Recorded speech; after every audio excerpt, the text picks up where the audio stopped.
நல்லா வெந்துருச்சு. நல்லா வதங்கியிருந்தா கூட ஒரு விசில் வர விட்டோம்னா நல்லா சாஃப்டாகிடும்.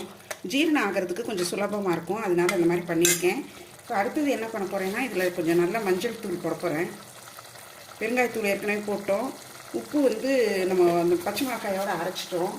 ஸோ இப்போ மிக்சியில் இருக்கிறத வந்து நம்ம போடலாம். நேரம் மாறிடுச்சு பார்த்தீங்களா? இப்போது உருளைக்கிழங்கையும் போட்டுருவோமா?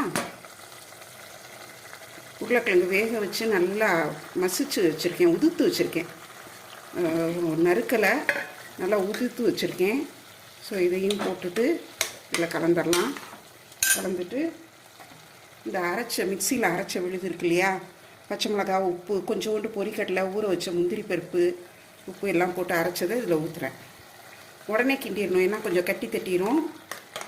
அரைச்ச பொரிக்கடலையும் கடலை மாவும் எதுவும் கலக்கிறப்போ உடனே சுடுறதுல ஊற்றுறப்போ